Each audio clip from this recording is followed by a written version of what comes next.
back to our No Toxic podcast. I'm Hannah and I am recording from a new location, i.e. my guest room. It is currently Wednesday the 12th, the day before this episode comes out, and I know what you're thinking. Why do you look ridiculous? That is because I am who I am, and I tend to look ridiculous most of the time. You are aware of that if you're acquainted with me in any way. In other words, I'm also dressed this way for Valentine's Day. It's in 2 days. I love a good theme. I have these pajamas left over from my sister-in-law's birthday last year. Her birthday's on Valentine's Day, which makes sense because she is the human embodiment of love. I also tried to be cute and have these balloons featured in the frame. Unfortunately, the ceiling is not pictured, so they're just hanging out up above me. But you guys know they're there. Now, there's a cute little disco one up over yonder, but you don't care because you can't see it. And some of you are probably just listening anyways. Let me catch you up. So these balloons are here from a super fun collaboration that I got to do with this app called SETI. And SETI is my favorite photo editing app. I've done a million. I've gone through so many phases. I've done the presets, which we all know was a staple of the yesteryear, like the oversaturated, super, super warm. It chills me to think about how my photos used to look, but we've been through some things. We made it through to the other side, which is the minimalist editing era. I've used Tezza, I've used so many different things, Visco, obviously. SETI is where I landed, and I love them so much. And I've been fortunate enough to get to work with them in certain capacities. They are so fun to engage with as a creator, and even little old me gets to do fun things with them sometimes. So one of the things that I got to do was create some Galentine's content, and if you follow me on Instagram, you probably saw it. It was in these exact pajamas on this bed with these balloons. It was a different day, however. I just thought those pictures came out so cute. It struck a little light bulb in my noggin, and I thought, I should record the podcast just like this. So rather than having candy strewn across the bed and flowers, I've got my pod track, a cup of black coffee, even though it's 3 p.m., and it does say, "This is a horrible neighborhood. There are youths everywhere," which is a quote from Schmidt from New Girl, and my laptop. So don't be alarmed by the open mug of black coffee just out here on my laptop on my white bedspread. This is the guest room, and we don't frequently have guests, so it should be okay. This is basically a glorified extra hangout room.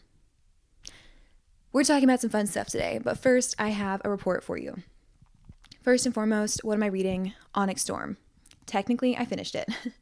I finished it last Friday. I stayed up late. Onyx Storm was difficult for me, and I'm going to try not to go into it too in depth because you probably don't care, and if you do care, you're listening to it from better sources than I am. Is this going to have spoilers? No, I will give no spoilers. But it took me a while to get into it. There was just a lot of information at the beginning that made me feel dumb. Like I wasn't caught up. Like all of the YouTube videos that I had watched in preparation were not sufficient to educate me, to bring me up to speed. Maybe it's just me. Maybe I was having a difficult time following what was going on. I prefer not to put the blame on myself in most situations, so I'm not going to here. I think it was just difficult for me to get into at the beginning. Then it got really good. The ending left me shattered on the floor. That's all I'll say about it. I would love to discuss it with anyone who wants to talk about it. I have some, I don't want to say controversial opinions. I have some opinions, but that's not for this podcast. Go listen to a professional if you want to hear people talk about books in an educated way. I can just tell you my perception of it, and it might be worth nothing to you. But I finished it. I feel caught up. One thing that I will note is that I don't like this landscape of reading now where book talk and bookstagram has become so popular. And by that, I mean just the community of reading. It's almost become so competitive that you have to be on top of your game to avoid spoilers. Like this book came out 2 weeks ago, and I finished it a couple days ago, and I felt like I was behind. Like I was the last person to finish it because everyone lines up, they get the book, and I got it the day it came out, for the record. I didn't wait at midnight to get the book, but I got it the very first full business day that it came out, and I started reading it. It just took me a while to get through it because I couldn't mentally get there. But people were finished with it. They were posting reviews, they were posting spoilers, they were posting fan art and TikToks and press tours with Rebecca Yarros, the author. And I was like, ladies and gentlemen, if any of you are reading this, ladies, why are we rushing? The next book isn't going to come out for at least 12 months. Why are you making me stressed out that I haven't finished it yet? It's become a fire drill every single time this happens. It happened with the release of Crescent City 3, and it was so good, but it's almost like you can't relax and really enjoy the book because, at least with me, I get so desperate to finish the book so I'm caught up so I have no risk of spoilers that I can't even enjoy the book, and then I have to go back and reread it later because I forgot what happened or I didn't process things fully because the whole time I'm like, I'm gonna ruin this for myself just by existing online. So you either have to recuse yourself from the internet entirely, block out keywords, which I've done before. And you know what? It's not even just Bookstagram. They are the most intense, but it's the same way with TV shows. Like when Outer Banks season 4 came out, I was like, we have to watch this pretty much immediately or we're gonna get spoilers. And I still did get spoilers. But we as a society are so quick to consume new things. It makes me almost miss the weekly release model of TV shows because at least that way, everyone's kind of on the same pace, but there's always those people that will watch a new season the second that it drops and then start posting TikToks and edits and spoilers and everything else and memes. And I'm like, can we just enjoy things at like a regular pace? Why do we have to go 0 to 100 every single time? It's making me feel behind and it's difficult to enjoy things for me whenever I feel like there's a risk of ruining it. I used to be a spoiler girl. I'm reformed. Now I like to find things out in the natural order of how they progress. But rant aside, Onyx Storm is complete and I'm recovering from that. Next, what am I eating? I'm on a big toast with butter kick. I think this is something that cycles through in my life somewhat regularly, but I don't know. It's just, I've been on this kick of there's a specific kind of bread. It's from Neighbor's Mill. It's, I think, honey wheat. And I'm just on a big kick. Honey wheat, one piece of bread cut diagonally with a little bit of butter. I have that with my breakfast every single morning. It's been like a fixation meal for me. Maybe it'll pass. I don't know. It's very good. So that's what I'm eating. Playing Brooklyn Nine-Nine. We're still on that. It's just such a fun little lighthearted background show. And I'm so excited to finally understand all of the memes because it's been around forever and I'm finally getting on it. Very good. What am I obsessing over? Crocheting. I actually almost put my crocheting around me to have a visual aid for you that I am in fact crocheting something, but I decided that I don't want the accountability because here's what's going on. I've been working on this sweater since about November. And in case you are not listening to this when it comes out, it is currently February, mid-February, no less. And I started this project because I wanted to have something to do with my hands when I watch TV because I didn't want to constantly be on my phone. And that worked out well. But then Christmas was so busy. We weren't really home. We didn't watch a lot of TV. So I got some done at the end of November when I started. December was chaos. January, I was gone for a little bit of the time. And then when I came back, I was feeling so demotivated because I'm like, I've been working on this sweater now for months and it has not progressed to the point that I think that it should have by now. Part of that's my fault for not making extra time to do it because like I talked about in the last episode, I have so many hobbies that I don't know how to designate time for each of them. But I've locked back in on the sweater because I've realized with the nice weather that we had last week or Monday or whenever it was, that spring is just around the corner and I can't still be working on my cardigan when spring is here. Then I'll fully give up on it. So I'm really making it my goal to finish my cardigan before February ends. And to put it in perspective, the way that this pattern works, you have to crochet little squares. And I have to have 17 squares of each of my colors. I have 2 colors done. One color, I need 7 more squares. One color, I need 6 more squares.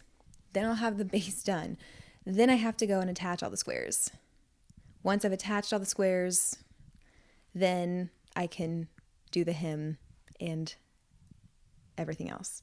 So I'm not really close. I'm like a little bit over the halfway mark, I would say, but I'm not where I would like to be. So pray for me on that one. Your thoughts are definitely appreciated.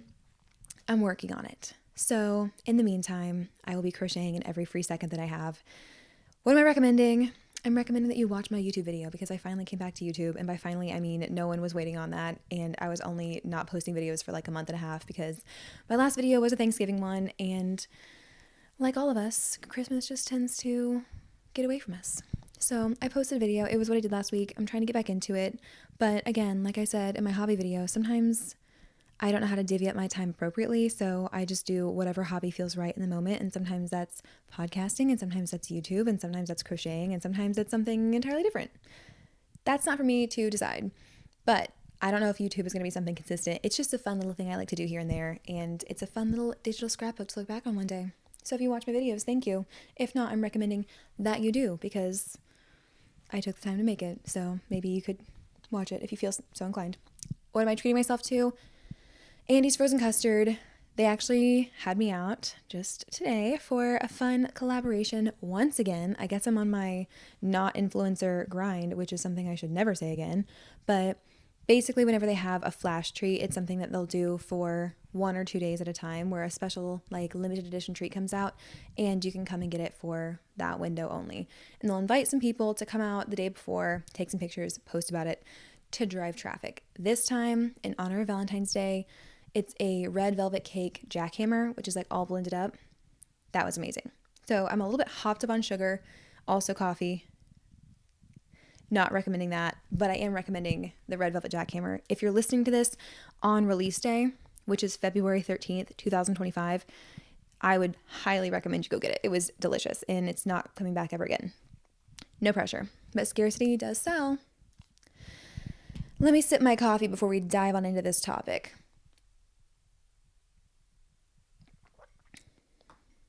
I don't know why I'm on a black coffee kick lately. That's kind of vile, but I've been slamming black coffee. Good for me. Good for me. Okay.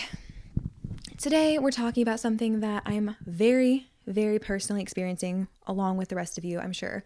So we had a couple nice days in Missouri just, last week where it was like 65 and sunny and gorgeous. And I think that affected all of us to the point of making us want spring so much more fervently than we already did. And I was gone for the first round of winter weather. It's currently snowy outside. Not good snowy, just like slushy snowy. So no fun there. But I missed the first round, so I was excited for this next bout of winter weather, which turned out to not be significant whatsoever. But I didn't fully have spring fever until the weather came. And now I'm like, okay, this is actually unpleasant. It's not that pretty. And I've been trying to focus on what the good things are about winter so as not to rush through it. Because I released episodes around this time last year where I was talking all about how frustrating it can be whenever you're like in the throes of winter depression and you're not doing anything and you feel ugly and you don't have any motivation and it's cold. And my whole shtick back then was, there's a season for everything. It's okay if you're in hibernation mode right now because everything comes full circle and you'll be fine and on top of your game once again. Sure enough, summer came. I felt great. I felt pretty. Life was just fine, as it always is, because that's just how the cycle is. So I know all those things to be true. And going into this winter, I almost embraced that. Like, okay, we're going into hunker down season. This is when we really take our time, withdraw from the world, get a little bit antisocial in a positive way, not in a depressing way, but focus on yourself, your household, things of that nature. And with it was whenever I really buckled down in my gym goals and try to focus on my healthy eating, my splits in the gym, making progress. And it's called a winter arc if you're in the fitness scene online, but really it's just over the winter season, you kind of just focus on your goals extra because there's not much to distract you during the winter. Like there is in the summer when there's temptation to do all the fun things that there are because that's what summertime is for. So I had a really good winter and I think that was one of the reasons that I wasn't having the same seasonal depression that I usually do is because I had a purpose for winter that was independent from just waiting for spring, because usually winter exists for Christmas and then it's like, okay, well, let's pass the time as quickly as we can because I hate this. And now I kind of went into winter treating it as if it was something entirely special all on its own, not just means to an end for the next good season. And I really think that mentality helped me a lot. Because now it doesn't feel like something to just be rushed through and like a season that you have to throw away and just like checking your watch. How many more days of January left do we have? And I don't know. I'll try to explain this in a way that makes sense to someone other than myself. But I think that whenever you give it its own persona, like you give winter its own goals, its own set of rules and expectations, then you free it from just being something that falls short of spring and summer.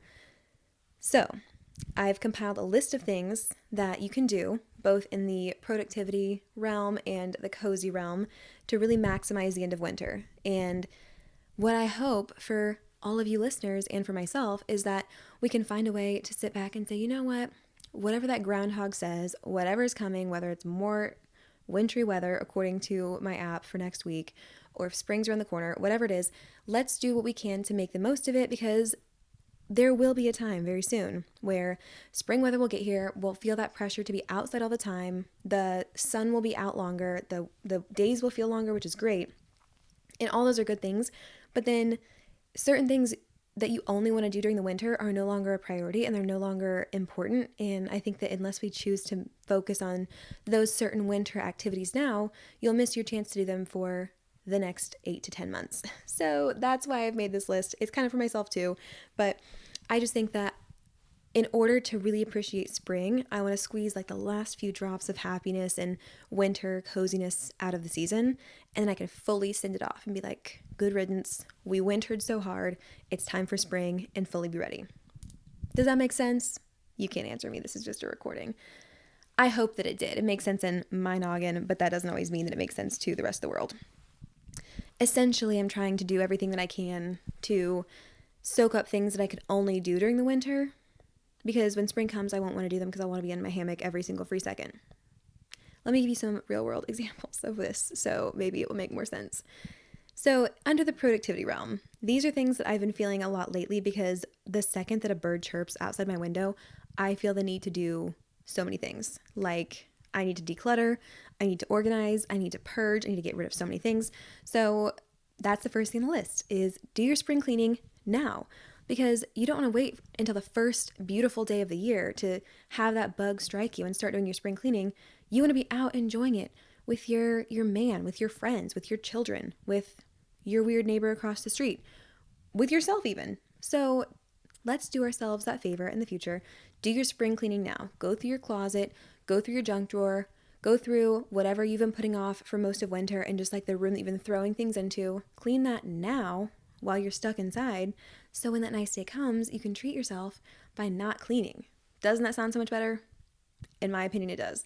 I did everything. I went through, I cleaned up my fridge, I cleaned up my pantry, I cleaned up my closet. Again, I cleaned up my bathroom. Like, I did everything. I even reorganized underneath the kitchen cabinets where all the pots and pans go, which, as you guys probably know, I don't touch because I don't cook, but I do look at them because I clean and I put the dishes away. So I cleaned all of that stuff, feeling much better. On that vein, we're going to deep clean our homes. Not just purge and declutter and organize, we're going to deep clean. Like the kind of cleaning that you really feel the need to do when company is coming over, but you don't really have adequate time. Think about whenever you open your shades on a beautiful sunny day and you look around your house and you're like, oh my gosh, do I live in filth? Is my house abandoned somehow and I didn't even realize it? Because how is there dust on every single surface that I touch every single day? At least that's how I feel. So we're going to deep clean. We're going to go through, clean the baseboards, fluff the pillows, vacuum under the couch cushions, do literally everything that you have been putting off. If you can afford to, hire somebody. Hire your cousin to do it and just give them like a couple extra crisp $20 bills. Do whatever you want to do. Do it yourself, bribe your kids to do it, blackmail your husband into doing it. That's not my business. Just do it. You'll feel so much better. There's just something about the spring air that makes you feel claustrophobic inside and want to leave. And the last thing that you want to do, even though you'll feel the need to, is clean. So I'm just saying, take matters into your own hands. Go ahead and do it now. I'm right there with you. Next, create a spring mood board. This is fun to do during the spring too. It's a catch-22. It might be depressing for you to do it now because there's actually snow on the ground. So if you don't want to do your spring mood board yet, I don't blame you. It's difficult for me to do because we're still very much in the throes of winter. So I can't be Pinteresting daffodils and tea parties quite yet. I'm going to have to wait for the temperature to get above 50 degrees to do that. But you can also set your spring goals. If you need something to look forward to, something to motivate you and remind you that better days are coming, make a spring mood board. That's very exciting. If you're like me and you really have to just be in it to appreciate it, stick a pin in that one. So for spring goals, we've talked about this in the New Year's episode where I think that you should stagger your year and structure it in a way that's not really the most popular way in society, where every season has a different set of goals. You kind of work your way into them. Not everything is just hard and fast on January 1st. So as the spring is coming around, according to my little goal scale, this is whenever you should be ramping everything up. This is whenever you should be coming into your own. You should be setting your habits and setting yourself up for success and really diving into these goals, because as the days get longer, as the weather gets warmer, your energy gets higher, you'll want to be out more. So set your goals for the spring. If you feel like you've had enough time to reflect during the winter and, see what you want this year to look like in comparison to last year, perfect. If not, take a little extra time in these few winter weeks left to go ahead and do that. Reflect, think about, what you want 2025 to yield to you, and go ahead and write it down. Make it tangible. Make a Pinterest board. Set your spring goals. And while you're doing that, we're going to stock up on our spring essentials. So if you think that there's things that you're going to need, even as simple as like, okay, I need more sunscreen because I'm completely out of that, just do that. Just like little chores that you don't feel like doing, things for the house, just go ahead and bulk shop. We're probably all doing anyways, because every time there's snow in the forecast, we all turn into doomsday preppers. So stock up on all your essentials that you might need. Get your house ready. Again, this is one more small thing that I think you could just do to take it off of future use to-do list. It's not overly sexy or important, but it will help you in the future so that you can do more sexy and important things. This one is a big one for me. And I probably could do this every week and have just as much work cut out for me every single week, but we're going to refresh our digital space. This is the disaster for me. My least organized space is anything online. And we've all heard those quotes: messy space, messy mind, cluttered space, cluttered mind, whatever, all these things. And it's so true. Whenever I look around, if my house is cluttered, if it's dirty, if it's messy, if there's junk everywhere, I feel like my life is spiraling rapidly out of control. And the second that I clean it, suddenly I've averted a whole crisis of epic proportions. The same is true with my phone, with my computer, with everything. And since I work from my phone, there's always so much nonsense piled up in my camera roll. There's emails, there's so many photos and videos for clients that have nothing to do with my personal life that just get backlogged. So we're going to take some time to clean up our digital space. Go through your emails, unsubscribe from things, go through your phone, go through your camera roll, go through your Spotify playlists, just unsubscribe from things, clean everything up so that whenever you get on your phone, it's an oasis, it's peaceful, it's calm, it's not going to be overwhelming and make you want to throw your phone across the room, even though we both know that's not going to happen because we're addicted to it. That's me talking to myself. But you might relate to it. So clean your digital space. Next, plan your spring calendar.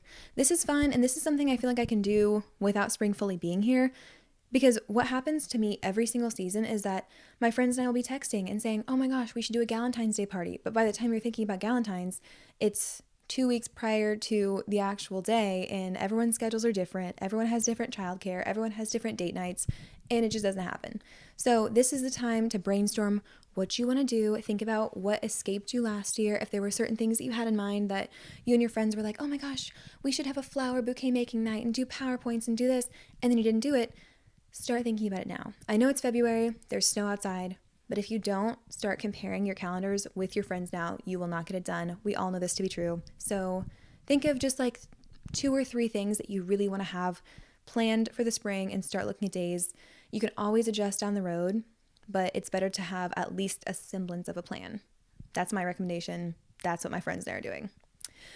Okay, taking advantage of winter sales. This is a big one. If you have any favorite stores, just keep an eye out. Maybe do a little post notification, whatever you can. Everyone starts to clean things out. Maybe stroll through the mall. Everyone's getting rid of their inventory.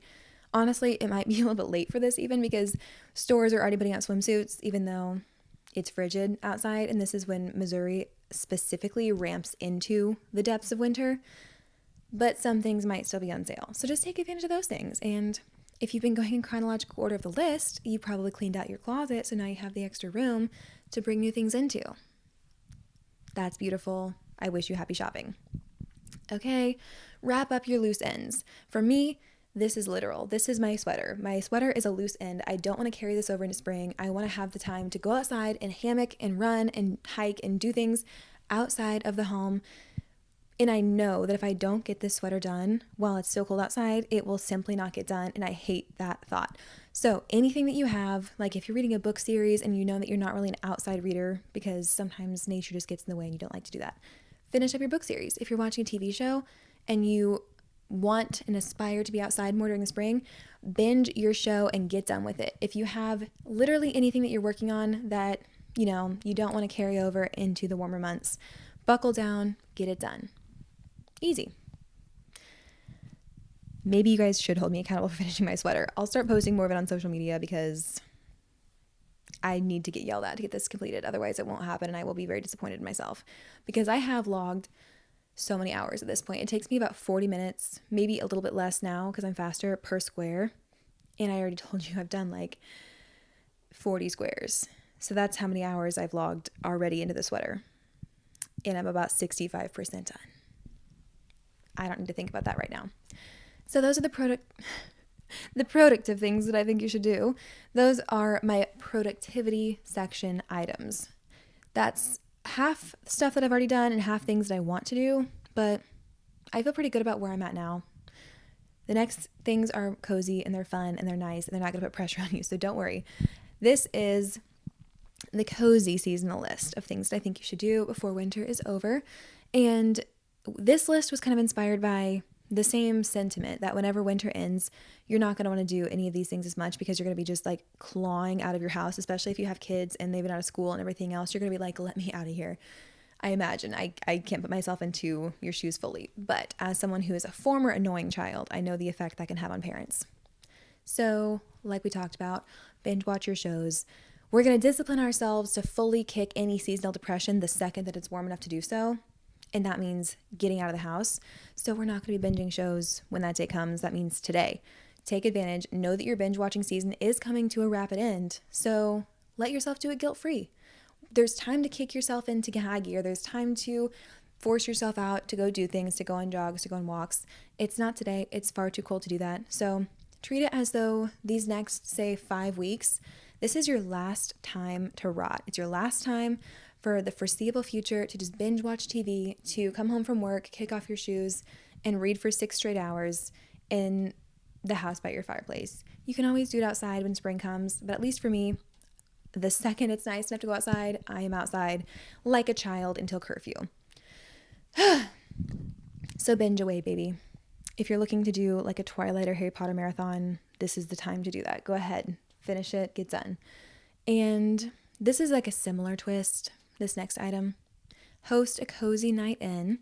So a final winter movie night, a game night, a reading marathon with your friends. If you're one of those people that likes to sit in silence and read, I don't have the ability to do that because if I'm around people, I will be talking. Do a little craft night, really anything that's still on your bucket list for winter.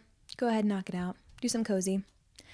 Maybe a PowerPoint night with friends. We always have a good time doing those and you can laugh and LOL. It's not really seasonal, but it is fun and it's an inside activity, so you might as well. One last snowy walk, winter hike. I don't know. I put that on here thinking it would be cool. And then now that we have snow, it's really slushy and it's kind of gross. And then your nose gets cold and runs and your eyes water. I'm going to go ahead and strike that from my own list, but feel free to take it if you want to, but I don't know. Okay, this next one I won't personally be doing either because I don't cook, but Austin probably will. So that's make a big batch of comfort food. Enjoy one last thing of chili, some stew, some homemade bread for those of you who are very, very skilled in ways that I am not. Make your sourdough, whatever. When spring comes, I always crave lighter things. I want fresh fruit, I want fish, I want salads, I want tomatoes, etc., etc. So make your heavy foods now. Order some wings, eat a whole pizza by yourself, do whatever you want to do because it's not swimsuit season. There's nothing to be insecure about today. Also talking to myself because I had an entire medium pizza by myself on Super Bowl night and I regret nothing because it was great. So this is the time of year for that. You know, as well as I do, that no matter how much you tell yourself, I'm not going to be insecure, I'm going to love myself, blah, blah, blah.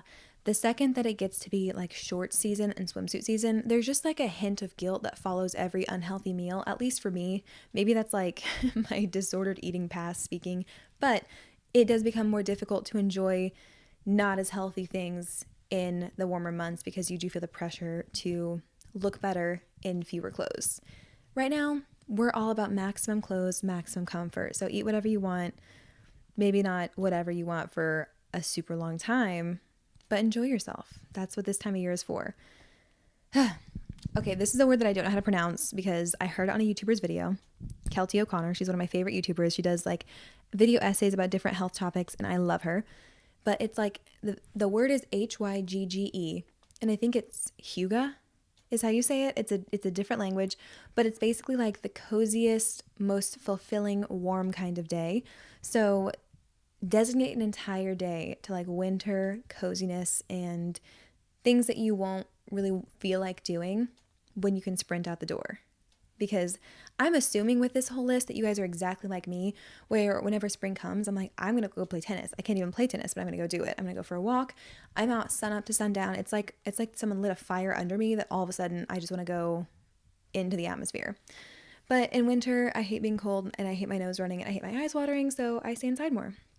So we're going to have a cozy day. So lighting candles, drinking tea, wrap up in blankets, slather yourself in lotion because we're all dry and cracking right now. Take a hot bath, use a heating pad, read, just generally be so cozy the entire day and let yourself do it. If you take 3 or 4 naps in one day, amazing.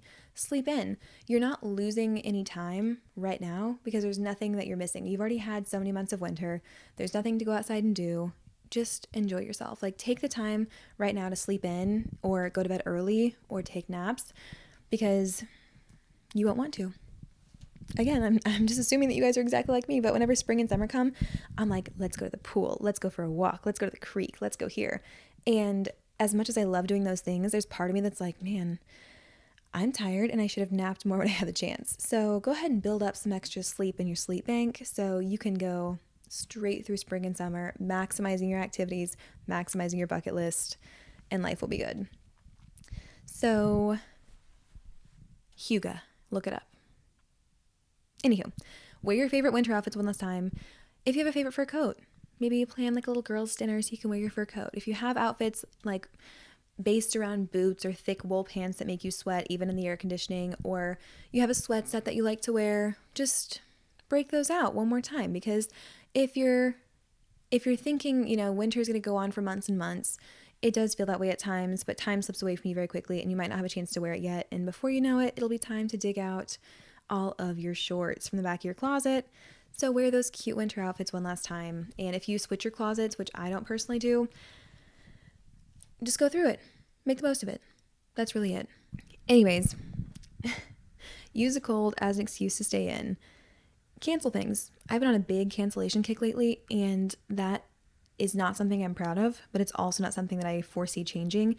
There's just something about the winter that makes me crave my routine, crave solitude, and I felt guilty about it for a little bit. And then I reminded myself of all these things that I've been saying over and over during this episode. It's not bad to have a season where you feel more hungered down, where you don't have the energy to go out, where you don't want to do dinners, because there's that one quote that says nothing in nature blooms all year round, and that's 1,000% true for human beings as well. You're not meant to be on all the time and producing all the time. And you have to have a season where you take a step back and you rest and you recharge so that whenever your production season comes around, whatever that is, maybe your production is just being overly social. Maybe it's volunteering at your kids' school stuff. Maybe it's writing, drawing, singing, whatever it is, whatever your production season is, you have to recharge yourself in order to get there. Otherwise, you will just burn yourself out. We've all been there. I've been there. I will probably be there again because I can't take my own advice. But it's not a bad thing to be antisocial. And I sometimes feel guilty because I'm like, oh, I haven't seen that person for like 4 months and I really do love them and I want to see them and there's nothing against them. It's just that there's something in my brain right now that's not social in nature. And it's almost like I want to go on a hiring freeze, but for social activities. Like when companies just are like, we're on a hiring freeze, we're not hiring anyone for the foreseeable future, but we will eventually. That's where I'm at with socializing. I wish I could just go on like a blanket social freeze. I will start to socialize again eventually. It's nothing against any of the people in my life. I genuinely have so much love for all of my friends and all of my people, and I want to see them so badly, just not for a while. And I don't know why. It's like I'm stuck on winter mode and I don't want to get out of the house and I don't want to leave my husband. I just want to be cozy. I want to go to the gym. I want to come home and take a shower and I want to watch TV with my husband and chit chat and have dinner and crochet and then go to bed. That sounds so incredibly lame, but that's exactly how I feel. And I know that that will change because something about the sunshine just makes me want to take over the whole entire world and make friends with everyone and, plan a stranger's wedding because I just get so overwhelmed with the desire to be social at that time, and we're not there yet. But year after year, I start to panic in the winter and I think, what's wrong with me? Why don't I want to do anything? Why don't I have the energy? Why do I want to stay in my house? And then spring and summer come around and I'm like, oh, it was just seasonal. That was really nothing to get concerned about. And then the next year comes and I freak out all over again. So this is me telling you and telling myself, it's going to be fine. Your social battery is going to come back. You're going to feel recharged. You're going to want to make plans again. So as we're nearing the end of winter, don't put so much pressure on yourself to leap off that social cliff before you're ready. You can drive off it, Thelma and Louise style, with your friends in a few weeks, and everything will be okay. We have like 35 days left until daylight savings time, and we'll be good to go. So just stick to the list until then. Rant aside, using the cold as an excuse to stay in. I haven't used the exact cold, but whatever. Go ice skating or sledding. This is on my winter list every year, and every year I don't do it. Sledding, not really my thing. I hate to walk back up hills that I've just gone down.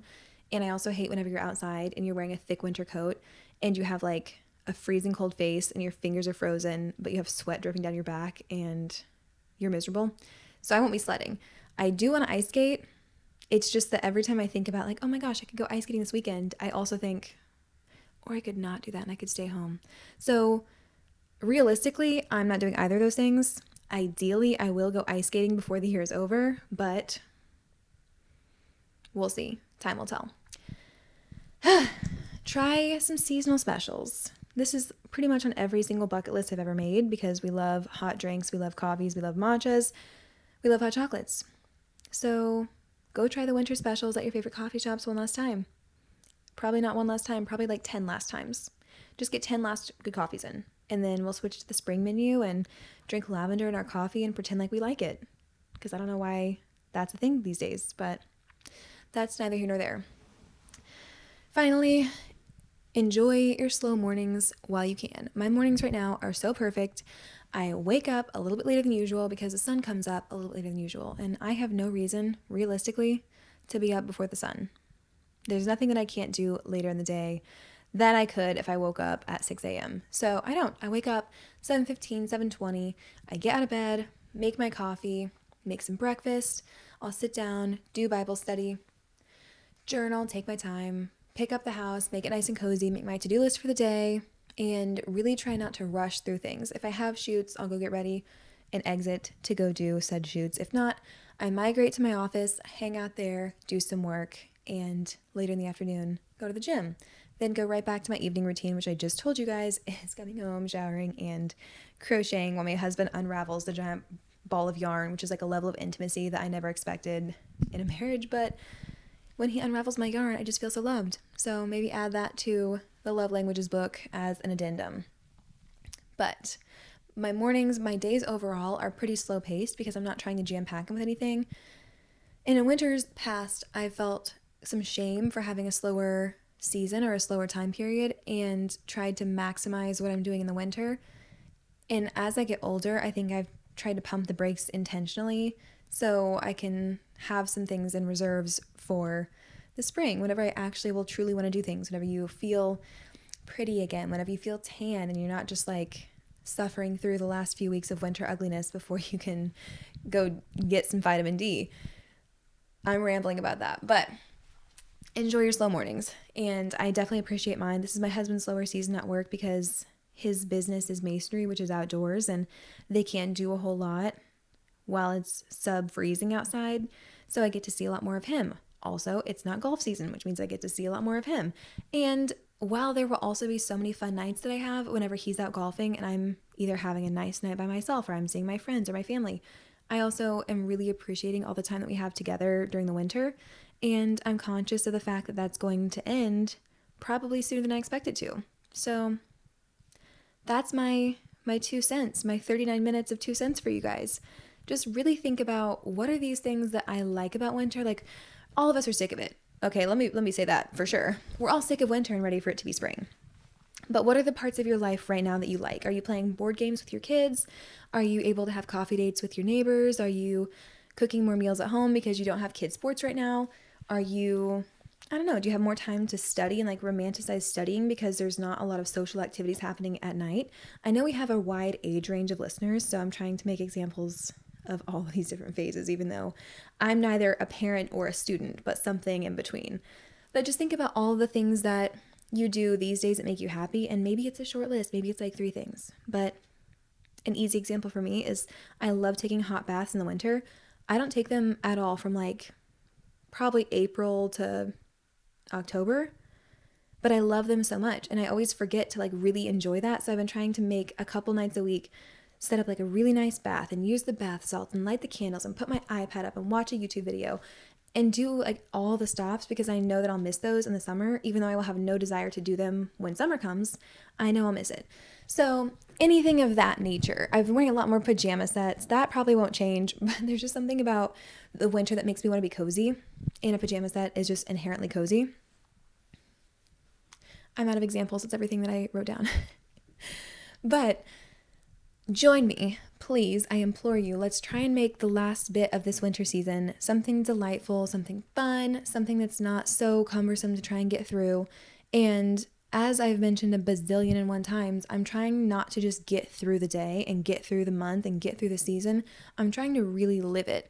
And that means finding things as small and as specific as they might be that I enjoy, and just milking all the serotonin that I possibly can out of them. If that's you, if you're somewhere in this like gray realm of winter blah, then come up with a couple things. I would actually love to hear them. If you have examples of things that you can do to maximize your winter, or a couple things that you like want to check off your to-do list, then I would love to hear it, because you know I'm a big list girl.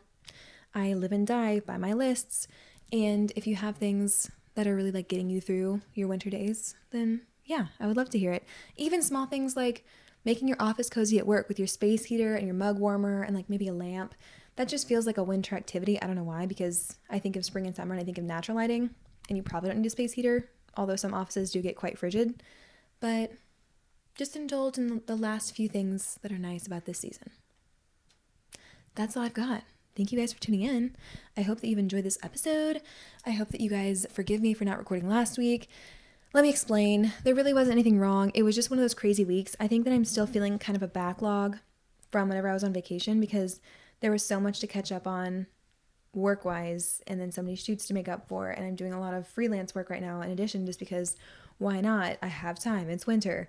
So there was just a lot of work going on, and as much as I love this podcast and it's such a fun outlet and I look forward to hearing from you guys, it doesn't produce me more than like $8 to $11 a month, which means it's not a viable form of income. So I do have to prioritize my main job. And last week it was just so busy. There were so many things to get done. I felt like my brain was fried at the end of working, and I was like, I cannot put an episode out. And I feel bad because I've only missed maybe 4 weeks, with the exception of my hiatus, of course, that was planned. I've only missed maybe 4 weeks in the last 2 years of releasing episodes. So I don't take it lightly. It actually bothers me quite a lot whenever I do. But it was very sweet because I had put out a little PSA. If anyone had listened to all the episodes, which I didn't think anyone had, I would send them money for coffee. And I got more messages than I expected to get, and it just warmed my heart, because I was like, no one's listened to all the episodes. I don't even know how many episodes I put out. Actually, I do. It's 109, including this one. But that's a lot of episodes, and that's the past 2 years. And I'm sure people have listened for a while and then stopped, or maybe they came in late and they listened to more recent episodes. But I don't expect anyone to have listened to all of them. So it was so incredibly heartwarming to hear that some people have. I can't express how much that meant to me. And as silly as it sounds, sometimes I just forget that people listen at all, because I can see the numbers, but it's a very one-sided activity to sit here in my guest bedroom alone and record and not often get feedback. I get some messages or some things commented on Spotify or YouTube, but it's not like it's a conversation or the same as social media where you post something and it's very instantaneous and then people respond to you. Like, I record this and it comes out either a day or a week later. People listen to it and they don't think about it because you're listening while you're driving, or you're listening while you're cleaning or doing something else, and you don't think like, oh my gosh, let me stop and pull up Instagram and message her. It just doesn't often happen. So sometimes it starts to feel like I'm just speaking into a void, and I still enjoy it because I love to talk, and sometimes it just feels nice to create something. But whenever I hear from people, it has never not made my day to hear from a podcast listener. So just know that if you've ever sent me a message, I probably have it screenshotted and saved in a folder for whenever I'm having a sad day and I want to feel special. And I'm a words of affirmation girl, so it means a lot to me. Anyways, thank you so much for listening. I've had so much fun chit-chatting with you. I hope you guys are having a happy week, and I hope you have a very happy Valentine's Day. I hope you have all mountains, no valleys. Treat yourself on Friday. Enjoy the rest of winter, and I will talk to you next week. Bye.